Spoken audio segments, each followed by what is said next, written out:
क्या हुआ जब प्रयागराज महाकुंभ के दौरान एक साधु को गंगा स्नान करने से रोका गया। उसके बाद प्रयागराज के उस घाट पर जो चमत्कार हुआ उसे देखकर आपके पैरों तले जमीन खिसक जाएगी। हम सभी लोग जानते हैं कि महाकुंभ के दौरान गंगा जी में स्नान करना एक महत्वपूर्ण स्थान रखता है।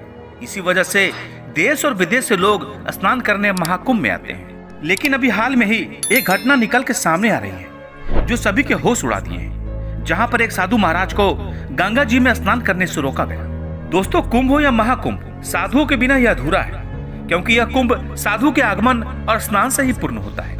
महाकुंभ शुरू होने के कई दिन पहले ही साधु कुंभ में पहुंच जाते हैं। इस घटना की शुरुआत होती है मध्य प्रदेश के महेश्वर में रहने वाले राधानंद जी महाराज से। राधानंद जी महाराज रोजाना सुबह 4 बजे उठकर ठंडे पानी से स्नान किया करते थे और भिक्षा मांगने के लिए निकल जाते थे। उन्होंने अपने जीवन काल में सांसारिक सुखों का त्याग करके गहन तपस्या की और तपस्या के बल पर अनेकों सिद्धियां प्राप्त कर ली। वे मध्य प्रदेश के महेश्वर घाट पर ही निवास करते थे। जब उन्हें प्रयागराज में महाकुंभ लगने की खबर मिली तो वो महाकुंभ में जाने के लिए काफी उत्साहित थे। वे 1 महीना पहले ही महाकुंभ में पहुंचना चाहते थे और वहीं पर 2-3 महीना बिताना चाहते थे। उनका ऐसा मानना था कि महाकुंभ वो पवित्र समय होता है जहाँ देवी देवता स्वयं उस स्थान पर मौजूद होते हैं। वहाँ पर तप करना, साधना करना, भगवान का ध्यान करना बहुत ही ज्यादा फलदायी होता है। अगले दिन सुबह जब राधानंद जी महाराज प्रयागराज पहुंचे तो सुबह के 4 बज रहे थे। उनका सुबह 4 बजे स्नान करने का दैनिक नियम था। उन्होंने सोचा क्यों न आज गंगा के पावन जल में स्नान किया जाए और वो महाराज जी गंगा के घाट पर पहुंच गए। उस समय गंगा के घाट पर साफ सफाई का काम चल रहा था। महात्मा जी को यह सब देखकर बहुत ही खुशी हुई। उन्होंने अपने कपड़े उतारे और गंगा नदी में स्नान करने के लिए जैसे ही आगे बढ़े तब वहाँ के अधिकारियों ने उन्हें गंगा स्नान करने से रोक दिया। अधिकारियों का कहना था कि आप अभी गंगा नदी में स्नान नहीं कर सकते क्योंकि इस समय साफ सफाई का काम चल रहा है। प्रयागराज में रोजाना रात्रि के समय गंगा नदी में साफ सफाई का काम चलता रहता है क्योंकि दिन के समय भक्तों को कोई मुसीबत ना हो। महात्मा जी काफी धैर्यवान थे। उन्होंने अधिकारियों को समझाया कि आपकी बात तो बहुत अच्छी है, पर मेरा रोजाना 4 बजे नहाने का नियम है और आज अगर मैं प्रयागराज पहुंचा हूं तो गंगा नदी में स्नान करके ही रहूंगा। मेरे एक अकेले के नहाने से ना आपकी व्यवस्था बिगड़ेगी और ना मुझे कोई समस्या होगी। लेकिन वह अधिकारी अचानक से गुस्सा हो गया और वो साधु महाराज से कहने लगा कि आपको इसी समय क्यों नहाना है? अभी पूरा दिन पड़ा हुआ है। क्या यहाँ तुम्हें कोई नहाता हुआ दिखाई दे रहा है? क्या तुम्हारे अंदर इतनी शक्ति है कि सुबह 4 बजे इतने ठंडे पानी से स्नान कर लोगे? तुम व्यर्थ की बातें बनाना छोड़ दो और यहाँ से चले जाओ। महात्मा जी अभी तक तो शांत थे, पर उनकी यह बातें सुनकर, उनकी यह फटकार सुनकर अचानक उन्हें बहुत बुरा लगा। महात्मा जी का ऐसा मानना था कि गंगा नदी पर किसी का अधिकार नहीं है। यह तो साक्षात भगवान शंकर के जटाओं से निकलती है, जिसके अंदर सभी को अपने पाप धोने का अधिकार है और उसके लिए कोई निश्चित समय नहीं हो सकता। लेकिन उस समय महात्मा जी ने उन अधिकारियों को कुछ नहीं कहा और उसी घाट पर ध्यान लगाकर बैठ गए। वहाँ सभी को लग रहा था कि साधु महाराज मान गए हैं, अपनी जिद से पीछे हट गए हैं। अब जब पुनः गंगा नदी के अंदर साफ सफाई के मशीनों को शुरू किया गया तो अचानक से एक बहुत बड़ी घटना घट गई। घटना यह घटी कि वो सारी मशीनें जिससे साफ सफाई का काम चल रहा था, सारी मशीनें स्टार्ट होने का नाम नहीं ले रही थी। ऐसा लग रहा था कि मानो वह जाम हो गई हो, उनके अंदर बहुत सारा कचरा भर गया हो।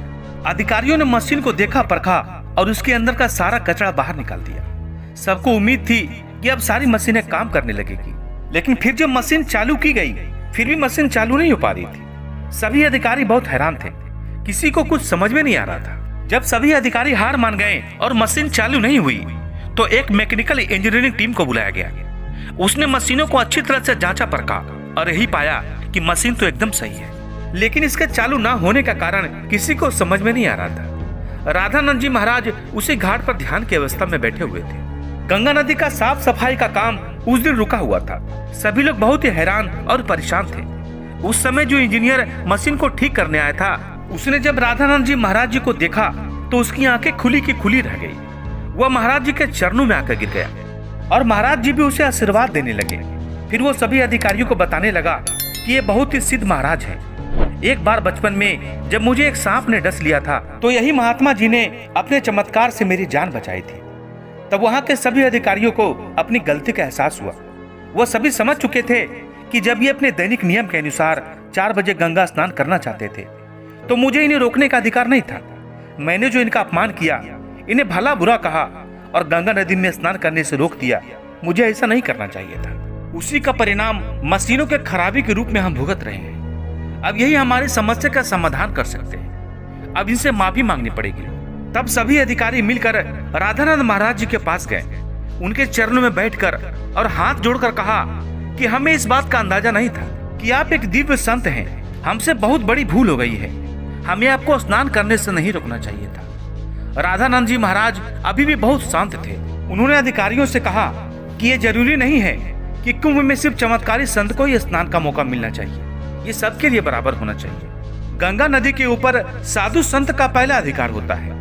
तब सभी अधिकारियों ने उनसे हाथ जोड़कर कहा, अब आप गंगा नदी में स्नान कर सकते हैं। हम आपसे माफी चाहते हैं। तब महात्मा जी समझ चुके थे कि सभी अधिकारियों को अपने गलती का एहसास हो गया है। उनका अभिमान दूर हो गया है। उन्होंने बड़े ही प्यार से बोला, तुम चिंता क्यों करते हो? अभी समय कहाँ बीता है?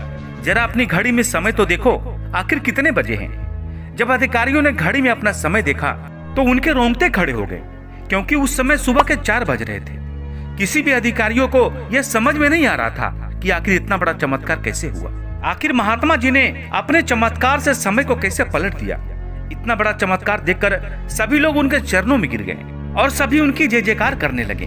तब जाकर महात्मा जी ने ठीक 4 बजे स्नान किया और तभी सभी मशीनें अपना काम करने लगी, जैसे मानो लगता हो कि मशीनें उनके इशारे के इंतजार कर रही थी। ये बहुत बड़ा चमत्कार था जो हाल ही में प्रयागराज में घटा था। वास्तव में दोस्तों, यह भूमि साधु संतों की भूमि है। यहाँ पर साधु संतों का ना तो अपमान किया जा सकता है और ना ही उसे छोटा समझा जा सकता है। इस देश का हर संत अपने देश के लिए कुछ न कुछ करता है और भक्तों को अध्यात्म के मार्ग से जोड़ता है। इसलिए उनका कभी भी अपमान नहीं करना चाहिए और ना ही उन्हें छोटा समझना चाहिए।